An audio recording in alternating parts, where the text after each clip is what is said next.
Ce matin, je suis venu te challenger pour que tu comprennes le poids de ce qu'on appelle Pâques et la force de cette institution que le Seigneur a bien voulu nous léguer. Je vais partager avec vous ce matin ce que j'intitule le miracle de la résurrection. Est-ce qu'on peut dire ensemble le miracle de la résurrection? Nous allons faire 3 lectures. On va tous se lever. Première lecture, Jean, on va commencer par Ésaïe 51 d'abord, l'Ancien Testament, verset 1 et verset 2. Écoutez-moi. Écoutez-moi. Vous qui poursuivez la justice. Vous qui poursuivez la justice. Qui cherchez l'Éternel. Qui cherchez l'Éternel. Portez les regards sur le rocher. Portez les regards sur le rocher. D'où vous avez été taillé. D'où vous avez été taillé. Sur le creux de la fosse. Oui. D'où vous avez été tiré. Oui. Portez les regards sur Abraham, votre père. Oui. Et sur Sarah qui vous a enfanté. Oui. Car lui seul, je l'ai appelé. Oui. Je l'ai béni. Oui. Et je l'ai multiplié. Amen. Maintenant, allons dans Jean 2, verset 19. Jean 2, verset 19. La Bible dit, Jésus leur répondit. Jésus leur répondit. Détruisez ce temple. Détruisez ce temple. Et en 3 jours. Et en 3 jours. Je le relèverai. Je le relèverai. Continue. Les Juifs disent. Les Juifs disent. Il a fallu 46 ans. Il a fallu 46 ans. Pour bâtir ce temple. Pour bâtir ce temple. Et toi. Et toi. En 3 jours. En 3 jours. Tu le relèveras. Tu le relèveras. Oui. Mais. Il parlait du temple de son corps. Mais il parlait du temple de son corps. Alléluia. Amen. Allons maintenant pour terminer dans Jean 20, versets 14 à 17. Jean 20, versets 14 à 17. Oui. La Bible dit, en disant cela, oui. Elle se retourna et elle vit Jésus debout. Oui. Mais elle ne savait pas que c'était Jésus. Jésus lui dit, oui. Femme, pourquoi pleures-tu? Pourquoi pleures-tu? Qui cherches-tu? Qui cherches-tu? Elle, pensant que c'était le jardinier, lui dit, Seigneur, si c'est toi qui l'as emporté, oui. Dis-moi où tu l'as mis. Oui. Et je le prendrai. Jésus lui dit, Marie. Marie. Elle se retourna et lui dit en hébreu, Rabouni, c'est-à-dire maître. Jésus lui dit, oui. Ne me touche pas. Ne me touche pas. Car je ne suis pas encore monté vers mon Père. Oui. Mais va trouver mes frères et dis-leur que je monte vers mon Père et votre Père. Oui. Vers mon Dieu et votre Dieu. Oui. Amen. Amen. Maintenant, retourne au verset 1 de Jean 20. Lis-moi le verset 1 au verset 9. Le premier jour de la semaine. Le premier jour de la semaine. Marie de Magdala se rendit au sépulcre dès le matin. Oui. Comme il faisait encore obscur. Oui. Et elle vit que la pierre était ôtée du sépulcre. La pierre avait été ôtée. Oui. Elle courut vers Simon-Pierre et vers l'autre disciple que Jésus aimait. C'est-à-dire Jean. Oui. Et leur dit. Ils ont enlevé du sépulcre le Seigneur. Ils ont enlevé du sépulcre le Seigneur. Et nous ne savons où ils l'ont mis. On ne sait pas où ils l'ont mis. Pierre et l'autre disciple sortirent. Oui. Et allèrent au sépulcre. Ils couraient tous deux ensemble. Oui. Mais l'autre disciple courut plus vite que Pierre et arriva le premier au sépulcre. Oui. S'étant baissé, il vit les bandes qui étaient à terre. Cependant, il n'entra pas. Simon-Pierre qui le suivait arriva et entra dans le sépulcre. Oui. Il vit les bandes qui étaient à terre. Qui était à terre. Et le linge qu'on avait mis sur la tête de Jésus. Oui. Non pas avec les bandes, mais plié dans un lieu à part. Mais plié dans un lieu à part. Alors l'autre disciple qui était arrivé le premier au sépulcre entra aussi et il vit et il crut. Et il vit et il crut. Est-ce que tout le monde peut dire et il vit et il crut? Et il crut. Plus fort. Et il vit et il crut. Et il vit et il crut. Et il vit et il crut. Et il vit et il crut. Que Dieu bénisse sa parole. Asseyez-vous. Amen. Ce matin, jour de Pâques, le Seigneur m'a mis à cœur de partager avec vous un message. Et au-delà d'un message, de partager avec vous la pensée de son cœur. Je parle donc du miracle de la résurrection. Vous savez, l'histoire de la mort de Jésus-Christ, notre Seigneur, est une histoire qui est passionnante. Une histoire passionnante parce que il y a dans cette histoire beaucoup de révélations.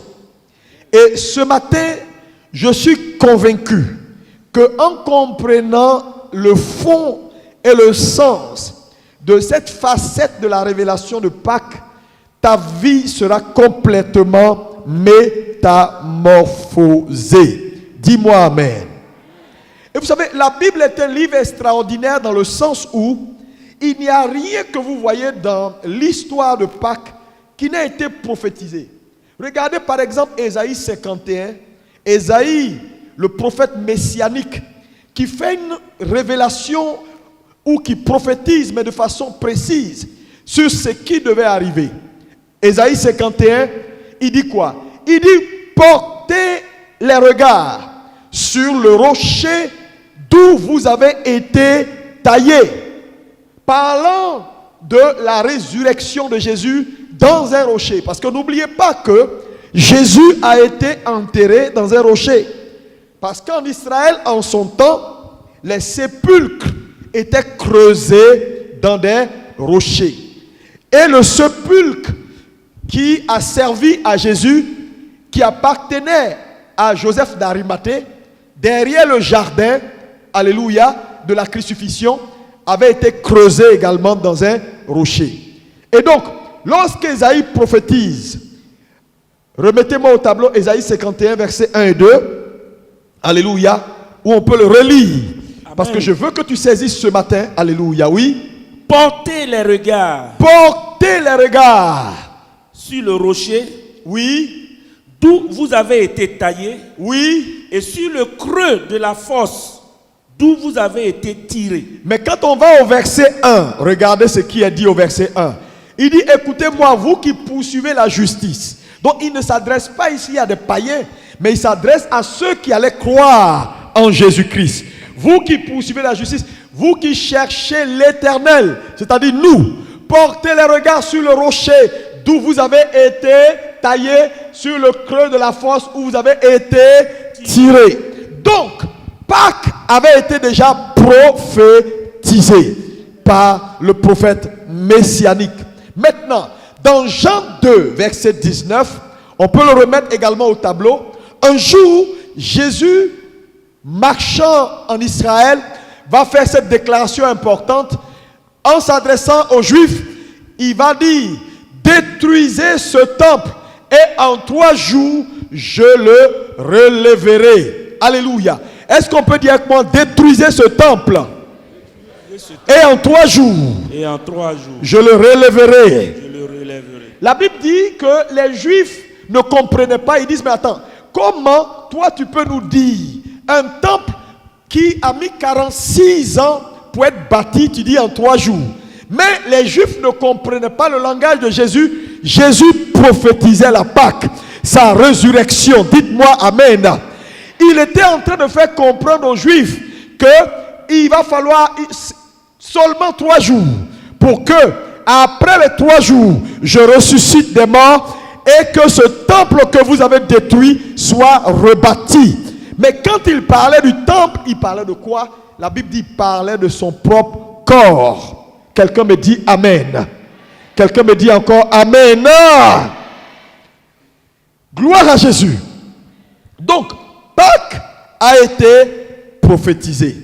Et vous savez avec moi, dans la Bible, que Pâques a d'abord commencé dans sa forme voilée à Exode 12, verset 1, 11. Exode 12, verset 11. Voilà où a commencé Pâques. Exode 12, verset 11. Oui. Quand vous le mangerez, oui, vous aurez vos reins sains, oui, vos souliers aux pieds, oui, et votre bâton à la main, oui, et vous le mangerez à la hâte. C'est la Pâque de l'Éternel. Voilà l'origine de la Pâque. La première mention de la notion Pâque est venue après une scène qui était juste une image de ce qui devait être. Quelqu'un me dit Amen. Est-ce que quelqu'un peut me dire encore un bon Amen que ça? Amen. C'est pourquoi quand vous lisez Luc 22 à partir du verset 8, lis-moi le verset 8, le verset 11 et le verset 15. Luc 22, regardez. Verset 8. Oui. Vas-y. Jésus envoya Pierre et Jean en disant: allez nous préparer la Pâque afin que nous la mangions. Vous allez voir ici un point qui est essentiel. C'est que Jésus, à chaque fois qu'il fait allusion à la Pâque, il parle de manger la Pâque. Il dit préparer la Pâque comme si c'est un repas. C'est-à-dire l'image, c'est l'image d'un repas qu'on prépare et qu'on mange. Et à chaque fois, quand il s'adresse à la Pâque, il parle de manger la Pâque. Manger la Pâque. Et lorsque nous sommes repartis dans Exode tout à l'heure pour voir la première mention de la Pâque, nous voyons également que vous mangerez et ça sera la Pâque. Donc la Pâque, au-delà d'une festivité ou de célébration, la Pâque est plutôt une affaire de manger quelque chose. Et ce matin, je déclare que tu mangeras la Pâque au nom de Jésus. Amen. Oh, dis-moi un bon Amen. Amen. Continue, pasteur. Verset 11. Oui. Et vous direz au maître de la maison, le maître te dit, où est le lieu où je mangerai la Pâque avec mes disciples? Où est le lieu où je mangerai la Pâque avec mes disciples? Oui. Il leur dit, verset 15, oui. J'ai désiré vivement manger cette Pâque avec vous avant de souffrir. Donc Jésus avait une urgence. Il a compris que la Pâque, certes, parlait de lui. Mais vous savez, c'est en cela que vous voyez que Jésus est un Dieu extraordinaire. Je vous l'ai dit, un être extraordinaire. Frères et sœurs, voilà une institution qui parle de lui. Toute la Pâque a à voir avec Jésus. Ce qui s'est passé en Israël, l'agneau qui a été immolé et dont le sang a été mis sur les linteaux, qui a été rôti jusqu'à ce que les Juifs puissent manger et ne rien laisser avec les reins sains, parlait ou préfigurait Jésus. Mais bien que ces choses soient, c'est-à-dire lui et où ces choses le représentent, Jésus n'a pas considéré ça comme, bon écoutez, il s'agit de moi, donc il n'y a pas de problème. Mais Jésus a obéi en se soumettant à la Pâque avant même d'aller à la croix. Ouais. C'est important d'acclamer cela. Alléluia. C'est très important d'acclamer cela. Alléluia. Maintenant, quand on lit le récit de Jean 20, verset 1 à 9, reprenons le récit. Je veux te faire voir quelque chose. De Jean 20, verset 1 à 9. À partir du verset 1. Qu'est-ce qui est dit? Regardez bien et allons tous ensemble au tableau. Je vais être court, mais je vais être très précis. Oui. Le premier jour de la semaine. Le premier jour de la semaine. Marie de Magdala. Oui. Se rendit au sépulcre dès le matin. C'est-à-dire ce dimanche matin, premier jour de la semaine. C'est-à-dire aujourd'hui, jour de résurrection, elle s'est levée comme d'habitude parce que les dames allaient embaumer le corps. Et vous savez, en Israël, en son temps, quand tu meurs, on t'embaume, c'est-à-dire on te fait ce qu'on appelle, on te met des bandelettes. Vous connaissez un peu l'histoire de Lazare, quand il est sorti, il ne pouvait pas bouger parce il avait des bandes autour du corps et Jésus dit, allez, déliez-le et laissez-le aller. C'est la même chose, c'était des rituels en son temps au Moyen-Orient. Donc Jésus ils ont mis des bandelettes sur tout son corps. Donc les dames allaient avec de la résine. La résine, c'est un genre d'huile préparée, voilà, qu'ils mettaient sur les bandelettes pour donner au corps d'être maintenu en bon état. Alléluia. Mais la caractéristique de la résine, quand tu embaumes un corps avec la résine jusqu'à un certain moment, la résine durcit. Elle durcit, vous voyez un peu les momies égyptiennes. Amen. Pour quelqu'un qui regarde un peu la télé, il verra un peu les momies égyptiennes. On a la momie qui est là avec des bandelettes comme ça autour. Et lorsque la résine, un peu comme du plâtre, ça dit ils mettent, donc ça dessine le corps, ça plaque le corps, ça rentre dans la bande et puis ça touche le corps, c'est-à-dire la peau du mort pour maintenir. Alléluia. Donc si le mort est couché, la résine prend la forme du mort. La forme du mort, on met les bandelettes jusqu'ici. On ne met pas sur le cou. Après, on saute le cou et on commence à mettre à partir de la tête. Est-ce que vous voyez? Pour que, à chaque fois, quand on vient embaumer le corps, les gens puissent regarder le cou pour se rendre compte que le corps est bien embaumé parce qu'il faut laisser une partie visible pour attester de la qualité de l'embaumement. Quelqu'un me dit Amen. Ça va? Maintenant, allons-y, oui. Comme il faisait encore obscur. Comme il faisait encore obscur. Et elle vit que la pierre avait été ôtée. Quelqu'un acclame Jésus. La pierre a été ôtée. Oui, vas-y. Elle courut vers Simon-Pierre. Oui. Et vers l'autre disciple que Jésus aimait. Oui. Et leur dit. Ils ont enlevé du sépulcre le Seigneur. Donc elle est allée annoncer aux disciples qu'ils ont enlevé le Seigneur. Je veux qu'on acclame les femmes parce que c'est une femme qui a vu pour la première fois. Pour la toute première fois. Amen. C'est une femme qui a vu le tombeau vide avant que les hommes ne viennent après. Et la première femme qui a annoncé l'évangile, c'est une femme.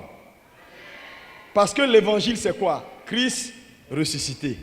Et la première qui a annoncé ça aux disciples, ce n'est pas un homme. Ce n'est pas un homme. C'est pourquoi vos histoires de femmes ne prêchent pas là. Prenez ça et puis mettez ça au village là-bas. Nous, on n'est pas dedans. Dites-moi Amen bien, recevez la grâce. C'était une parenthèse. Oui, continue. Et nous ne savons où ils l'ont mis. Elle allait annoncer à Pierre et aux autres qu'on a vu le tombeau est vide et on ne sait pas où ils ont mis notre Seigneur. Oui. Pierre et l'autre disciple sortirent. Pierre et Jean ont commencé à courir pour aller vers le tombeau. Oui. Ils couraient tous deux ensemble. Oui. Mais Jean courut plus vite que Pierre. Jean est allé plus vite que Pierre. Et il arriva le premier au sépulcre. Oui. S'étant abaissé, il vit les bandes qui étaient à terre. Il vit les bandes qui étaient à terre. Regardez ici. Il vit les bandes qui étaient à terre. Oui. Cependant, oui. Il n'y entra pas. Il a eu peur. Il est arrivé premier. Il n'est pas entré. Il s'est abaissé. Il a regardé. Il a vu les bandes. Il dit, cette affaire est trop compliquée. Et Simon-Pierre est venu maintenant. Oui. Il entra dans le sépulcre. Lui, il est venu, il a dépassé Jean et il est entré. Lui, il est très curieux de nature. Oui. Il vit les bandes qui étaient à terre. Il vit les bandes qui étaient à terre. Et le linge qu'on avait mis sur la tête de Jésus. Oui. Non pas avec les bandes, mais plié dans un lieu à part. Regardez ici. Regardez ce qui est dit. Et le linge qu'on avait mis sur la tête de Jésus, non pas avec les autres bandes, mais plié dans un lieu à part. En fait, dans la transcription de ce que Jean a vu, Pierre a vu, on nous décrit que les bandes qu'on avait pris pour l'attacher étaient à terre. Ça, il n'y a pas de problème. Ensuite, on nous dit que les bandes étaient bien pliées et que ce qui était sur la tête était à part et non pas avec ceux qui étaient sur le corps. C'était une façon de vous dire ce que je vous ai dit tout à l'heure, mais en fait, ce n'est pas bien transcrit dans le sens où ce que Pierre a vu, ce n'est pas ce qui est traduit ici. Parce que quand on lit ce qui est traduit ici, en réalité, il n'y a rien d'extraordinaire. On voit des bandes qui sont à terre, on voit l'autre bande, on dit c'est plié et c'est de l'autre côté. Mais en réalité, qu'est-ce qui s'est passé? Continue la lecture, je vais revenir là-dessus, oui. Alors l'autre disciple, qui était arrivé le premier au sépulcre, c'est-à-dire Jean, entra aussi, et il vit et il crut. Et il vit et il crut. Ma question, qu'est-ce qu'ils ont vu qui a fait qu'ils ont cru?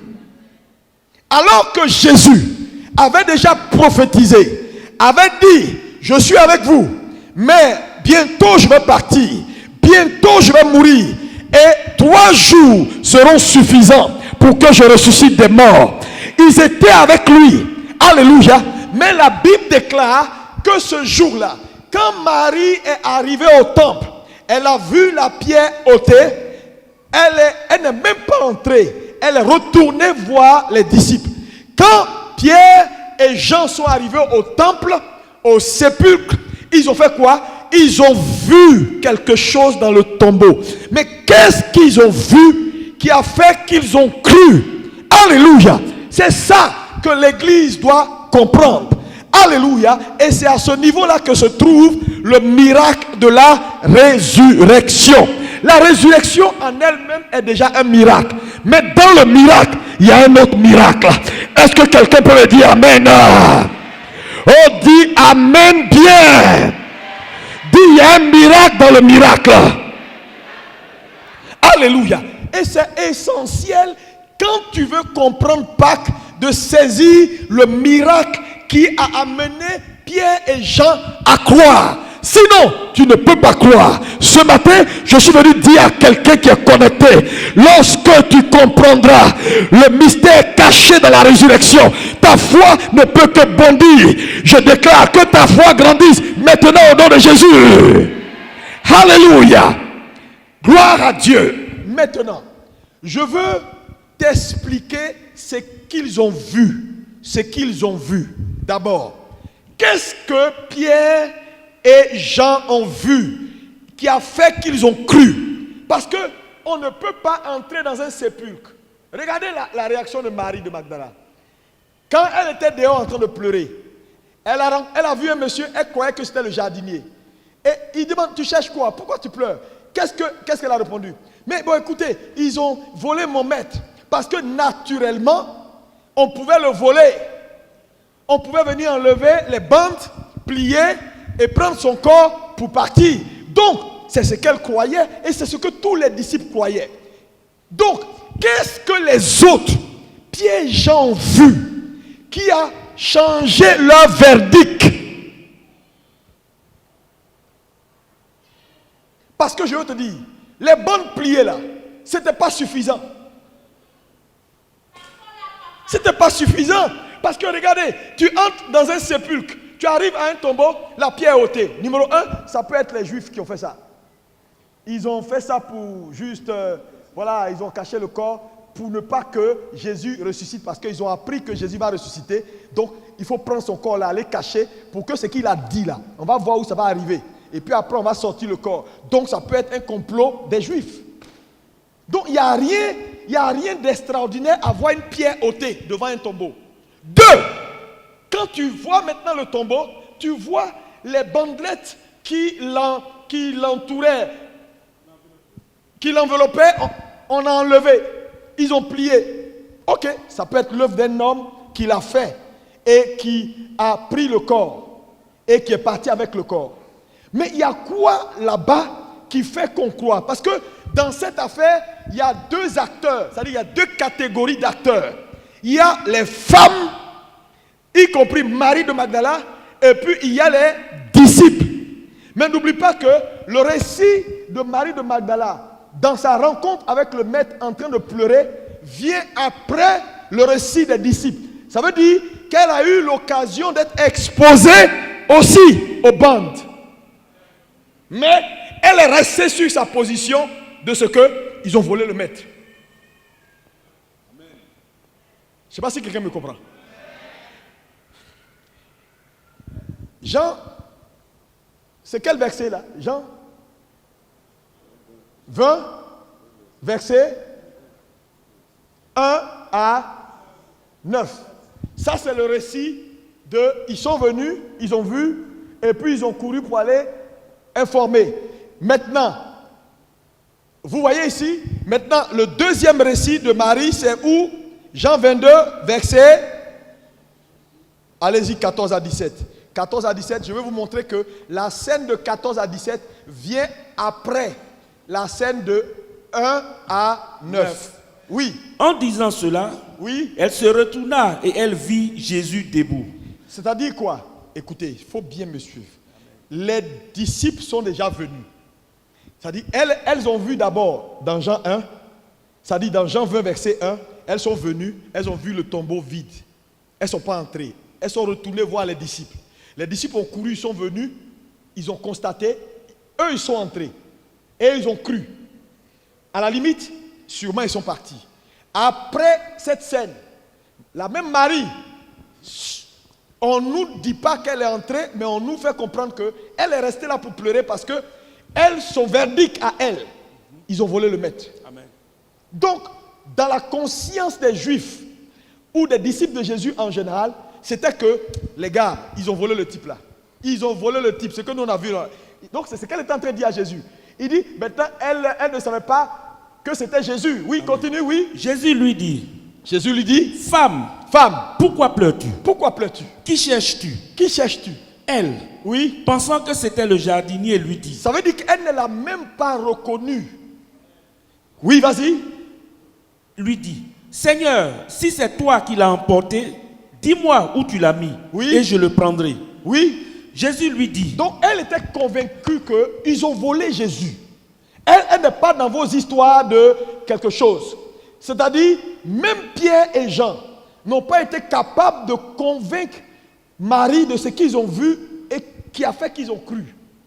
Elle est claire qu'ils ont volé le maître. Oui. Jésus lui dit, Marie. Elle se retourna et lui dit en hébreu, Rabouni. C'est-à-dire maître. Donc là, elle le reconnaît maintenant. Est-ce que vous voyez un peu ce que je suis en train de dire?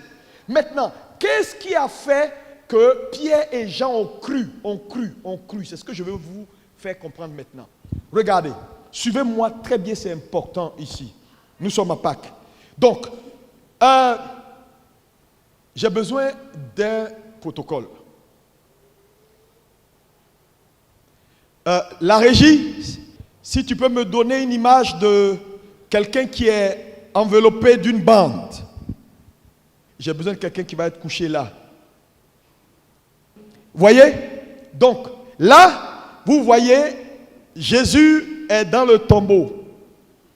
Maintenant, les bandes qui entourent son corps, c'est comme ça. On prend du pied, on fait comme ça, on fait comme ça, on fait comme ça, jusqu'à arriver juste ici, on arrête, et puis on attaque la tête, et voilà, un peu comme ce qui est là-bas. Mais ce n'est pas tout à fait, ça dit cette image vous donne une idée. Mais ce n'est pas, en ce qui concerne le cas de Jésus, entre la tête et le cou, on ne met rien du tout. Pour pouvoir voir l'état du corps, l'état d'avancement, l'état du corps, s'il est bien embobé ou pas. Est-ce que vous suivez? Mais je voulais que tu puisses avoir au moins une idée de ce qu'on appelle les bandes. Maintenant, il est enroulé. Les dames viennent avec de la résine pour embaumer le corps. La résine fait une chose, c'est qu'elle durcit, elle entre dans le corps. Et à un moment donné, elle devient comme du plâtre quand le pied de quelqu'un est plâtré. Donc vous pouvez voir sur, ça dit la personne, vous pouvez voir les formes de la personne. Vous pouvez voir ses pieds qui sont levés. Vous pouvez voir même son genou parce que la résine se colle. Donc la résine prend son corps. Est-ce que vous voyez un peu ce que je dis? Est-ce que si quelqu'un comprend qu'il dise Amen? Ok. Maintenant, lorsqu'ils entrent dans le tombeau, qu'est-ce qu'ils voient? Ce qu'ils voient, la Bible nous décrit dans Louis II que les bandes sont pliées, un côté, ce qui était sur la tête, et l'autre côté. C'est pour vous dire simplement qu'ils ont vu les bandes avec ce qui était sur la tête, un côté, et puis ce qui était sur le corps, un côté. Mais quand on dit un côté et un côté, ça veut dire qu'ils n'étaient plus ensemble. Mais en réalité, qu'est-ce qui a fait qu'ils ont cru? Ce qui a fait qu'ils ont cru, c'est juste ceci. En réalité, les bandes qu'ils ont mises sur le corps de Jésus et qu'ils ont durci avec la résine n'ont pas été enlevées comme si on enlevait un vêtement.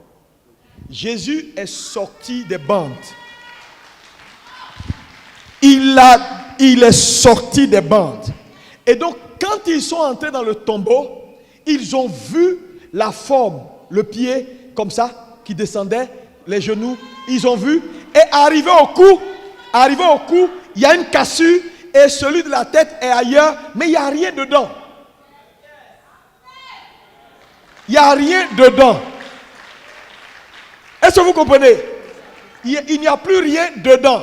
C'est-à-dire, on voit des bandes ici et on voit des bandes ici. C'est ce que ceux qui ont écrit Louis II ont tenté, avec leur raisonnement humain, d'expliquer. Mais en réalité, ce qui a fait qu'ils ont cru, c'était ça. Parce que Pierre et Jean se sont dit, mais attendez, quand on regarde ces bandes-là, si quelqu'un l'avait volé, il allait enlever ou il allait couper.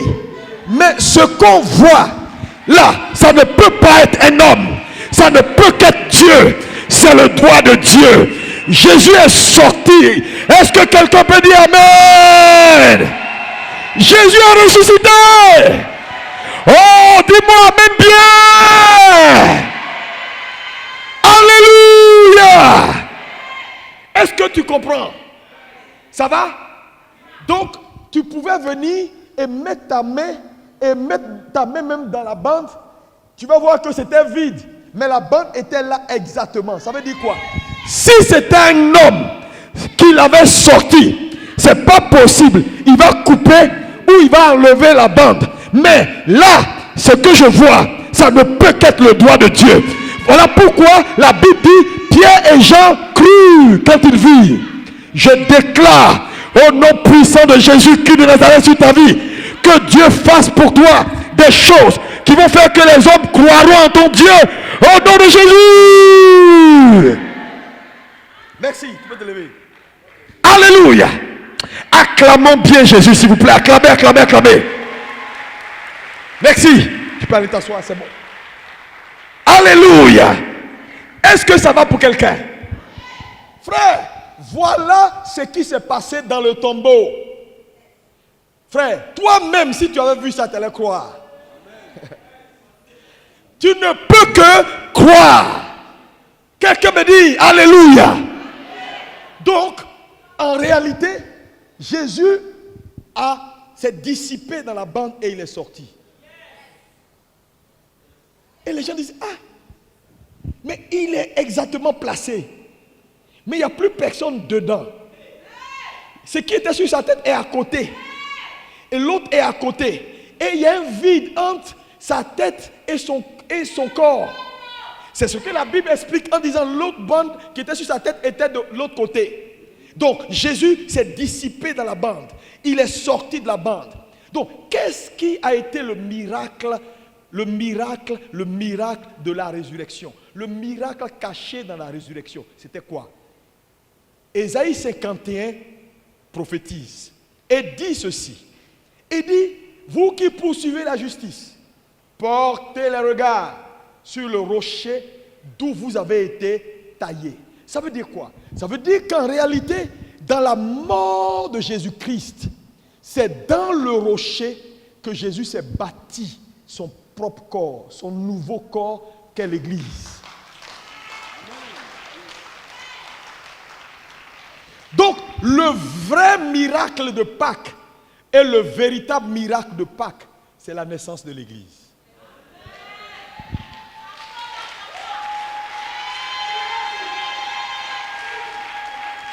Ton acclamation montre que tu ne comprends pas ce que je suis en train de dire. Je dis le véritable miracle de Pâques, c'est la naissance de l'Église. Oh, acclame bien le Seigneur.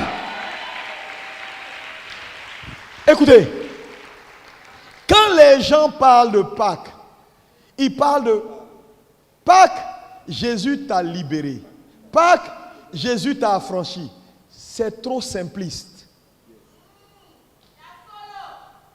Pâques, le miracle de Pâques, c'est la naissance de l'église. Pourquoi? Dans le tombeau, Jésus se bâtit son nouveau corps. Et son nouveau corps n'a plus de limite. Son nouveau corps transcende la matière. C'est pourquoi la bande, il n'a pas eu besoin qu'on enlève les bandes. Parce que cette église qui naît est une église miraculeuse, est une église puissante, est une église glorieuse, est une église spirituelle. Est-ce que quelqu'un peut me dire amen? Non. Donc en réalité, Pâques est notre naissance. Voilà le vrai miracle que beaucoup de gens ne voient pas. Frère, Pâques c'est la naissance de l'église. L'église n'est pas née à Pentecôte, dans Actes. Non, l'église est manifestée à Pâques, à Pentecôte. Il y a une différence entre la naissance et la manifestation.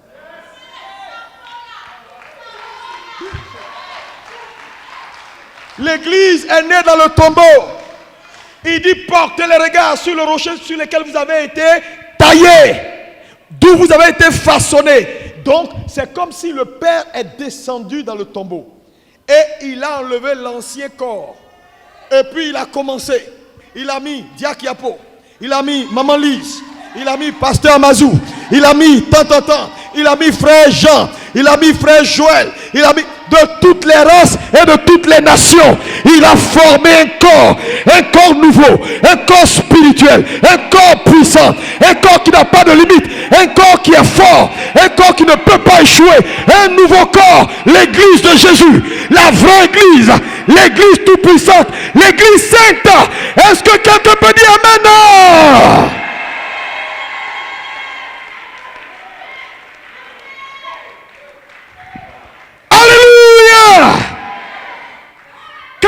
Ils entrent dans le tombeau, ils ne comprennent pas ce qui se passe. Ils ne comprennent pas ce qui se passe. Frère, ils ne peuvent pas comprendre. Parce que cette église qui naît n'est plus limitée par la matière. La preuve, quand il arrive là où les disciples sont, toutes les portes sont fermées, il rentre. Le Seigneur soit avec vous. On dit, c'est pas un revenant, c'est lui. Oh, acclame Dieu pour ta vie. Est-ce que tu peux acclamer le Seigneur pour ta vie? Alléluia. Gloire à Jésus. Et donc, c'est important pour l'église de comprendre ces faits. Numéro 1. Lorsque Dieu permet que la pierre soit ôtée, ce n'est pas pour lui. Il n'a plus besoin de pierre pour sortir. Il n'a pas besoin qu'on ôte une pierre parce qu'il a besoin d'un chemin. Non. Mais il le fait pour que le monde voit et le monde croit. Frère, je vais te dire la vérité. Je vais te dire la vérité. Si le monde ne voit pas l'église, elle ne croira pas. Le vrai miracle qui transcende et qui change le cœur d'un homme, c'est quand il a vu le miracle de la résurrection. Et le miracle de la résurrection, c'est l'église qui naît. Ça veut dire quoi? L'église dans son plein potentiel est celle qui va ramener les cœurs à Jésus. Amen. Yes. Même Pierre et Jean, qui ont marché avec lui pendant toutes ces années, ils ont dû voir le miracle avant de croire. Si le monde est dans cet état, c'est parce que le monde n'a pas encore vu le miracle au travers de toi. Le monde ne voit pas. Quand il te regarde, le monde ne voit rien. Parce que ce corps que Dieu se bâtit dans le tombeau, qui est un corps qui n'est plus limité par la matière, et qui sort, qui n'a même pas besoin qu'on note une pierre. Il dit, la pierre, c'est pour les autres. C'est pour que les gens viennent voir le miracle. Frère, n'importe qui entrait dans le tombeau, il va crier. Ça ne peut qu'être le doigt de Dieu. Quand le miracle va prendre forme en toi, je dis, les gens vont dire, ça ne peut qu'être le doigt de Dieu. Parce que vous savez, quand Dieu fait, personne ne peut expliquer. Je dis, même le plus incrédule est obligé de croire. Voilà la puissance de Pâques. Aïe, aïe, aïe, aïe, aïe, aïe. Dieu qui décide de se bâtir un corps. C'est ce qu'il prophétise quand il dit dans Jean 2, verset 19, il dit, détruisez ce temple. Et en 3 jours, je rebâtis un nouveau temple. Et la Bible dit, parlait du temple de son corps. Ça veut dire quoi? Ça veut dire, en deuxième élément, le Seigneur indique à Pâques que l'Église est un temple. Yeah. L'Église est un temple. C'est pourquoi la Bible peut dire dans 1 Corinthiens 3, verset 16, n'ai-je pas dit que vous êtes le temple de Dieu? Celui qui détruit le temple, Dieu le détruira. Ça veut dire quoi? Ça veut dire, ce nouveau temple que Jésus décide de bâtir là, personne ne peut détruire ça. Je vous explique. Quand Jésus dit, mettez-moi 1 Corinthiens 3, verset 16. La Bible dit, est-ce que quelqu'un me suit? Quelqu'un me suit? Oui, vas-y. Ne savez-vous pas que vous êtes le temple de Dieu et que l'Esprit de Dieu habite en vous? Oui. Si quelqu'un détruit le temple de Dieu, Dieu le détruira. En fait, écoutez-moi. Cette phrase veut dire simplement que personne ne peut détruire le temple. Parce qu'avant d'entreprendre ton œuvre de destruction, Dieu va te détruire.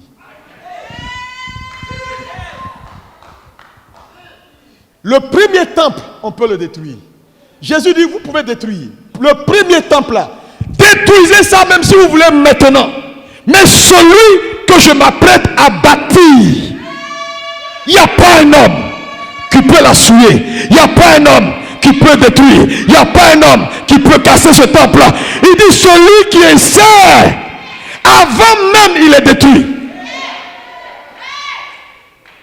Voilà la force de l'église. Pas qu'elle est dangereux, hein. Frère, c'est pourquoi il faut comprendre les Écritures. Celui qui détruit, celui qui essaie, il sera détruit. Ça veut dire quoi? Ce temple-là, on ne peut plus le détruire. Quand Jésus l'a bâti, il n'est plus fait de mains d'homme. Il est fait des mains de Dieu lui-même. Nous sommes l'église. Ça veut dire quoi? Ça veut dire simplement que quand on dit Pâques, jour de ma liberté, en réalité, l'église est née dans la victoire. L'église est née dans la force. L'église est née dans la puissance. Donc en fait, Pâques ne nous donne pas la liberté. Pâques est notre liberté parce qu'en réalité, ce n'est pas, Pâques ne vient pas ajouter quelque chose à notre vie. Pâques nous fait.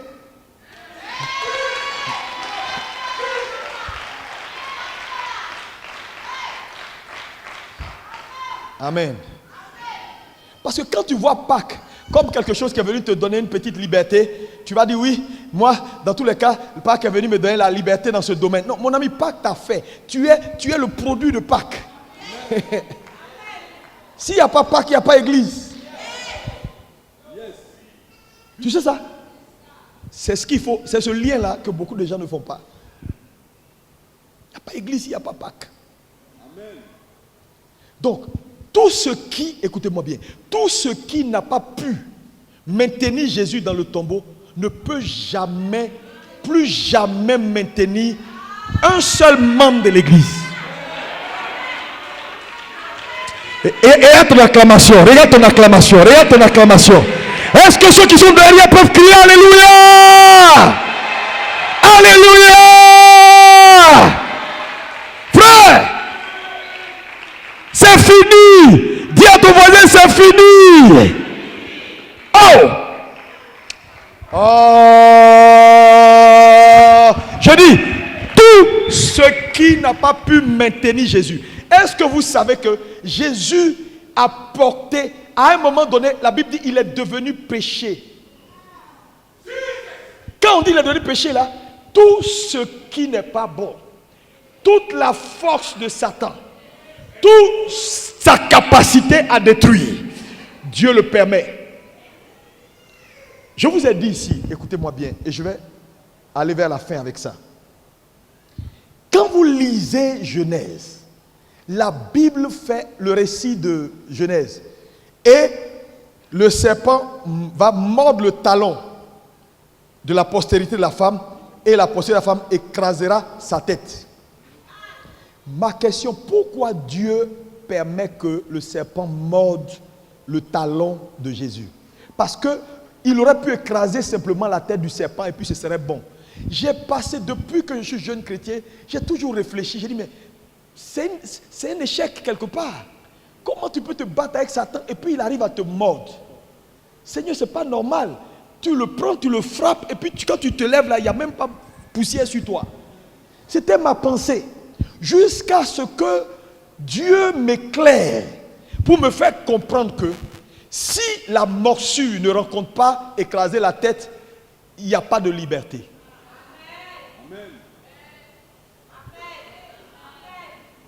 Il fallait qu'il morde Jésus. Mais pourquoi il fallait qu'il morde Jésus? Parce qu'en mordant Jésus, il injecte dans le corps de Jésus tout son pouvoir, son venin. Le pouvoir d'un serpent, c'est son venin. Et le venin de Satan, c'est le péché. C'est pourquoi on dit il est devenu péché. Donc quand à la croix on dit il est devenu péché, ça veut dire Satan venait de le mordre. Ouais. Mais pourquoi Dieu permet que Satan le morde? Parce que Dieu veut voir jusqu'à où Satan peut aller. Dieu veut finir avec lui. Fais ton maximum. Fais ton maximum. Fais ton maximum. Il a fait son maximum. Ah! Frère! Quand il a fini, Dieu dit tu as fini. Ok. Mais regardez. Le venin, quand Satan mord Jésus, tout ce que sa morsure peut faire, c'est l'endormir 3 jours.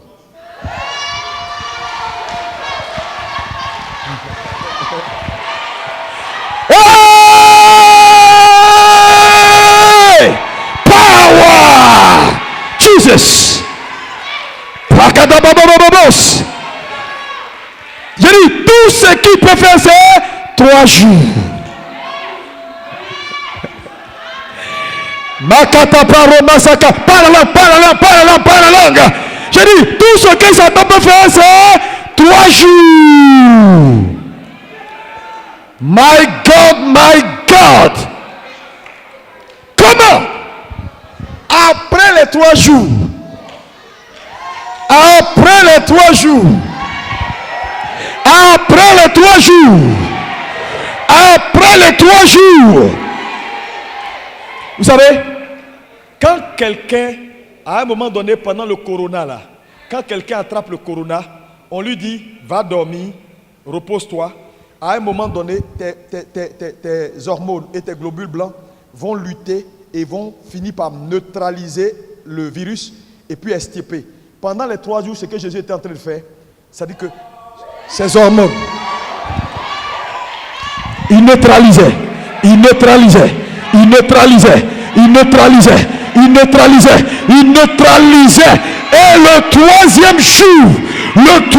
jour, il est sorti. Il a dit, hey, oh mon, où est ta victoire? Oh mon, où est ton aiguillon? Alléluia! Comment?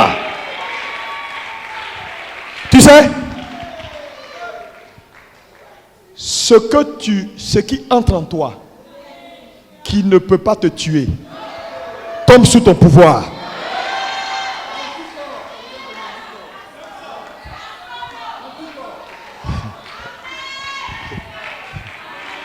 Ce qui entre en toi et qui ne peut pas te tuer, tombe sous ton pouvoir.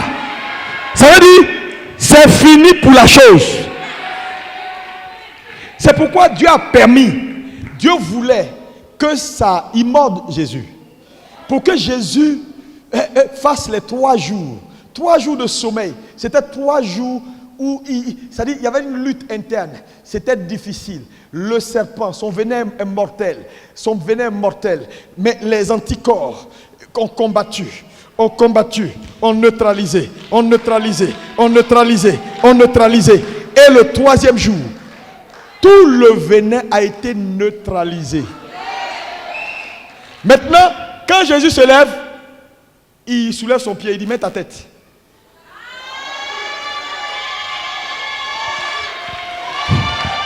La tête La tête, c'est le système pensant. C'est pourquoi Jésus est la tête de l'église. Ça veut dire que quand tu enlèves la tête, le reste n'a plus de sens. Jésus donc va directement sur le système de commandement. Il écrase le système de commandement. Il écrase le pouvoir. Il écrase la tête. Il anéantit la tête. Et ça, c'est pour toujours.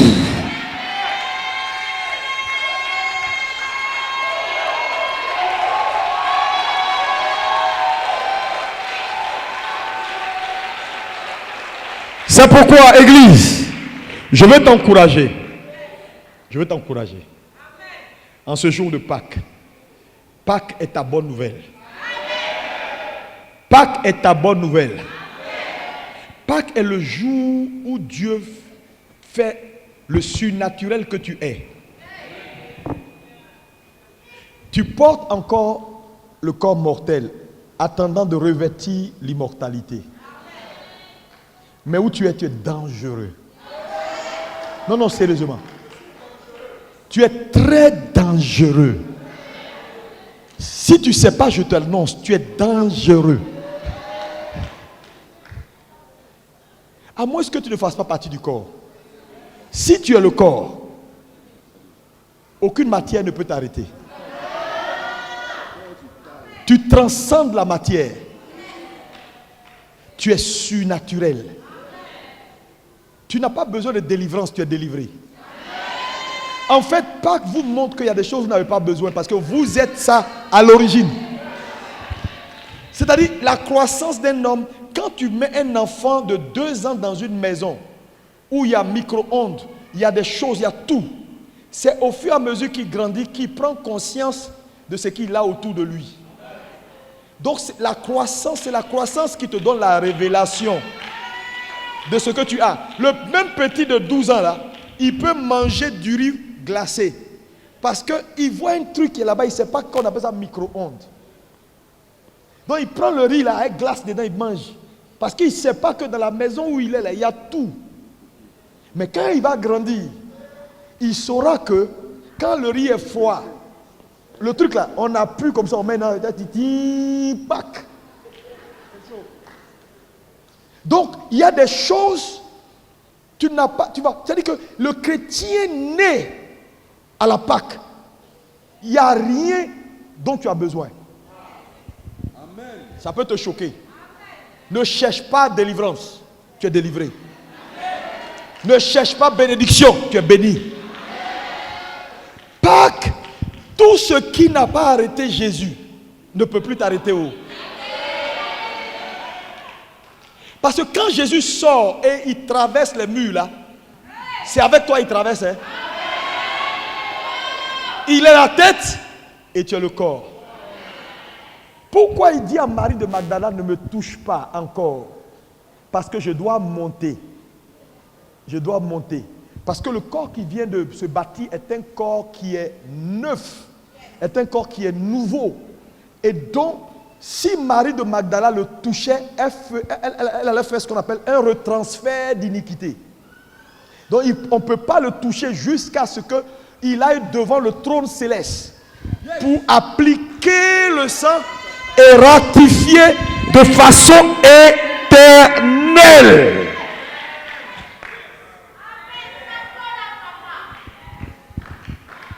Tu es sauvé. Est-ce qu'on peut acclamer Jésus-Christ de Nazareth? Alléluia! Dis, je suis sauvé!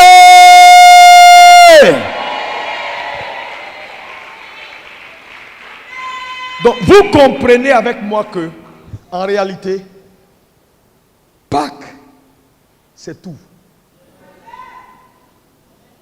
Mais le problème de l'Église, c'est parce qu'elle ne comprend pas Pâques. Les gens pensent que c'est une fête. On célèbre.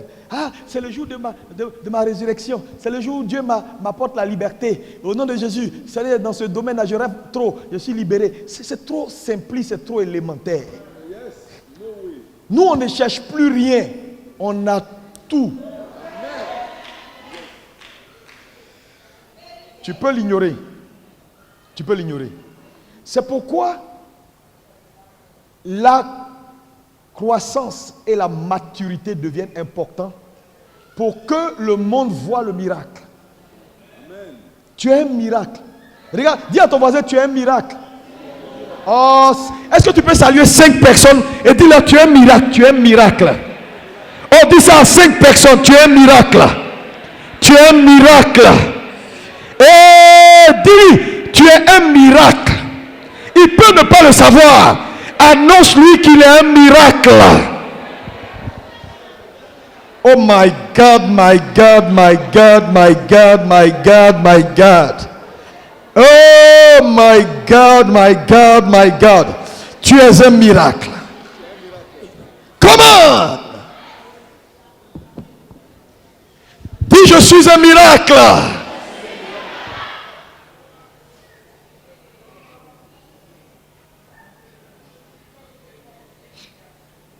Tu n'as pas besoin de liberté, tu es libre. Tu sais, quelqu'un qui est libre, par ignorance, peut se retrouver en prison. On peut condamner quelqu'un qui ne connaît pas ses droits. Mais ça ne veut pas dire qu'il n'est pas libre. Ça veut dire que c'est un libre ignorant.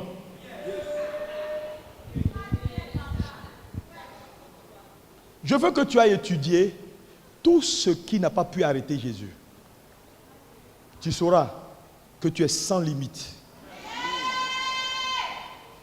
Non? On ne prêche pas pour faire plaisir. On dit ce qui est la Bible. Non, je dis, tu verras que tu es sans limite. Si tu meurs avant le temps, c'est ta faute. Je dis, si tu meurs pauvre, c'est ta faute. Si tu meurs malade, c'est ta faute. Est-ce que vous connaissez la puissance de l'évangile? Ne prenez jamais un cas, compliqué soit-il, c'est-à-dire un cas même qu'on ne comprend pas parce que c'est bizarre, pour juger la parole. Dieu n'est pas un homme. Pâques, c'est la naissance de l'Église. Jésus sort avec un nouveau corps. Tu es dedans, je suis dedans. Mais en fait, ce corps-là, c'est le corps qui a la victoire sur le monde des ténèbres regroupé. Satan n'aime pas le message que je te prêche ce matin. Hein? Oh, je suis convaincu qu'il n'aime pas ça du tout. Il n'aime pas du tout. Il dit, mais ce petit-là, qu'est-ce qu'il est en train de fabriquer pour ouvrir les yeux des gens? Je dis, c'est à Pâques que Satan perd tout pouvoir. Oui. Tout pouvoir. Il perd tout pouvoir. Ce qu'il est en train de faire là, on appelle usurpation de titre et de position. N'aie pas peur. N'aie pas peur, tu t'en sortiras. Tu es un enfant de Pâques. Pâques.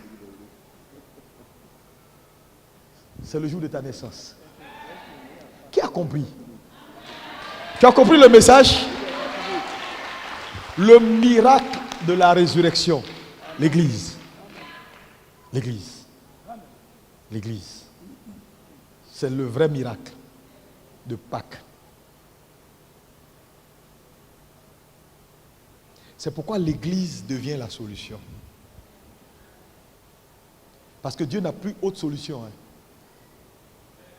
Hein? Il n'a plus de solution.